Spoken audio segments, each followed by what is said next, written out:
I was setting up my studio, and it took some time to kind of read through the news. And I have to resist the urge to be abusive right now. I, I have to be honest, it is shocking. The level,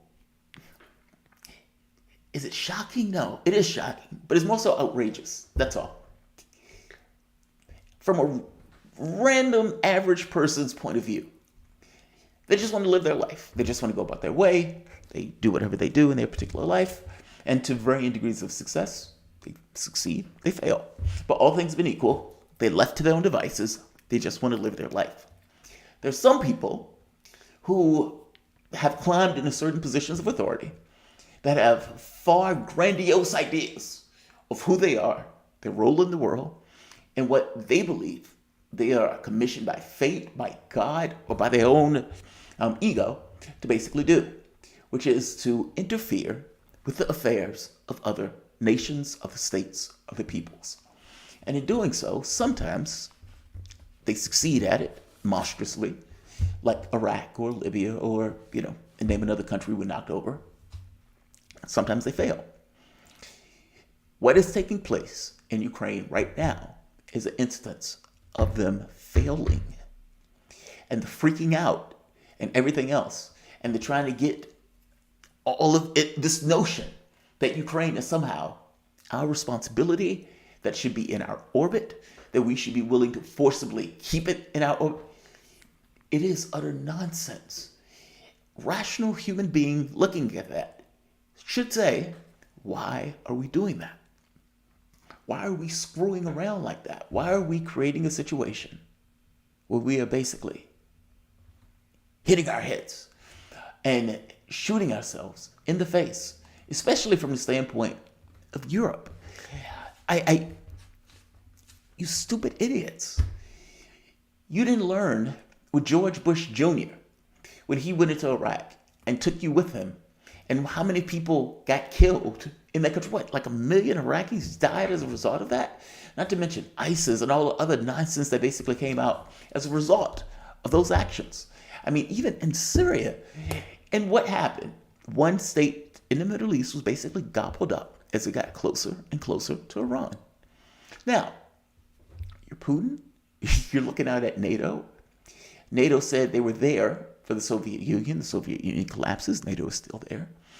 And in this very specific case, he sees what is taking place in the Middle East, and he sees NATO taking one state after the next, after the next, after the next. And more importantly, he sees a puppet government in Ukraine after a coup that basically took out the more Russian-aligned president that was in there. Why are we doing that? And when you're looking at the world events, ask yourself, is our capability to do that worth the pain that you are about to encounter as the world goes into a recession because these dickheads in the EU decide to go with, after the browbeating, Joe Biden, despite the fact and the consequences to their local constituencies? Is it worth it? Meaning, is getting Yanukovych out of office, using neo-Nazis as basically a weapon to do so, flushed with money and resources and everything else coming in from the United States, is that really worth the chaos that is basically taking place right now? It's gobbling up all those nations. It's keeping NATO in effect after the Soviet Union. How about that? What about not fulfilling the Minsk agreements? What about the U.S. not pushing Zelensky to push the Minsk agreements? I'm making the point that one thing after the next were choices and decisions that were made based purely on this notion of geopolitical gamesmanship. Some people, grandiose ideas, who look at the world as a zero-sum game. And they look at it as this kind of grand chessboard. So whereas the overwhelming majority of the population just want to live their life and have somewhat of a stable structure that they live that life in, not everybody agrees with that. Nor does everybody function in a way that looks at the world in that way. And unfortunately for various people in this country, in Europe, for over the last 40 years or so, they've taken a very particular stance that have brought them to this very specific point. they are going to fight to the last dead Ukrainian, putting in all the money and weapons that they can potentially do so to create a situation just like in Afghanistan. Is that to the betterment of you as an American? Is that to the betterment of Ukraine? And should we have been screwing around over there, especially if there are going to be global consequences that are not just going to be local to that area, but in this very specific situation, it's going to blow back and hit you, it's going to hit me, and it's going to hit Europe. You already have, recession, not a recession, but inflation, 10%. You think it's bad in the United States. Now, Putin has basically said, you're going to pay us in rubles. Okay, what are you going to do? Are you going to pay in rubles? The New York Times comes out with this. And it's somewhat of a no-shit Sherlock. But apparently, they didn't think about that as they started to have this economic war against Russia. Europe's ongoing energy purchases spends as much as $850 million each day into Russian coffers, according to Bruegel, an economics institute in Brussels. That money helps Russia to fund its war efforts and blunt the impact of sanctions. Well, yeah, you guys needed gas. Okay, fair enough. So if you guys really needed gas and you're trying to have an economic war where you want to destroy our economy, what are we going to do? Should we stay there and accept your sanctions as legitimate, or should we respond in kind? We respond in kind. It's common sense. In any case, the transition to other suppliers and eventually to more renewable resources will be expensive and painful. On the whole, Europeans will be poorer and colder for at least a few more years because of the spiraling prices and dampening economic activity caused by the energy shortages. Who caused your energy shortages? That's the point I'm trying to make. If you don't knock over Ukraine, who caused your energy resources?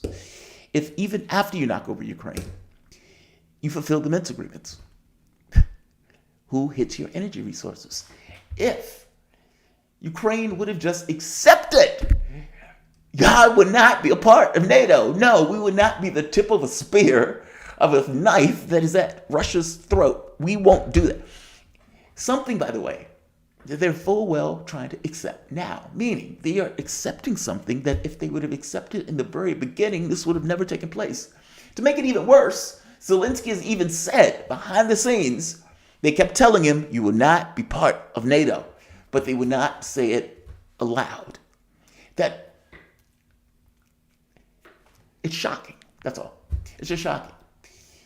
From their standpoint, they look at it as keeping Ukraine in the U.S. orbit is worth a world recession with Europe being poorer and colder based on their own standards for several years. And that is probably looking at it with optimistic glasses. I'm not going to keep this long. Yes, it is somewhat of a rant. I've been to Europe. People are people pretty much anywhere you go. And those people who are making those decisions are, for the most part, wealthy, they're rich, they're insulated. This inflation is not going to touch them in the least. From the standpoint of everybody else that has paid more money in gas, energy bills, food bills, etc., that is going to hit them monstrously. Meaning, whatever additional revenue you believe you were able to get from the COVID fund, up in smoke, don't exist. Doesn't exist. We're paying for that. For them having these kind of geopolitical escapades, we're paying for that nonsense. How much is Ukraine worth? How much is it worth to you? It's just as an average American, average European, how much is it worth? And is it worth this? Poorer, colder. And what's wild about that, if you notice, they didn't say the United States. They didn't say the United States. The United States is going to become a world oil supplier. Worst come to worst, if it got bad, I would imagine they could confiscate it. Yes, those are private companies. No, if things got extremely bad, it will not matter one iota. I guess the point that I'm making here, you were dependent upon a resource, and your world leaders got you into a position where you were that much more dependent on the resource, especially after you decided to have an economic war against the country because you decided you wanted to surround, encircle, and try to get into a militarily dominant position on that country where any attack or any disagreement, it would be a fait accompli militarily. No country would allow that.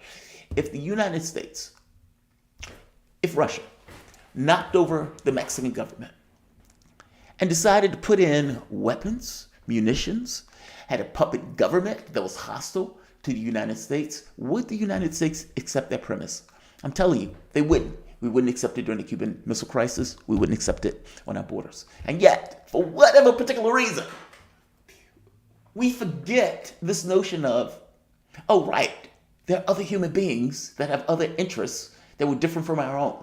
And yet, because they're human beings, there would be things that they would also care about, just like we would, especially when it comes around issues of security. That's just being honest. I don't understand why being honest is so difficult in this situation. This should have never happened. Yes, you should totally be indignant about it. It should have never happened.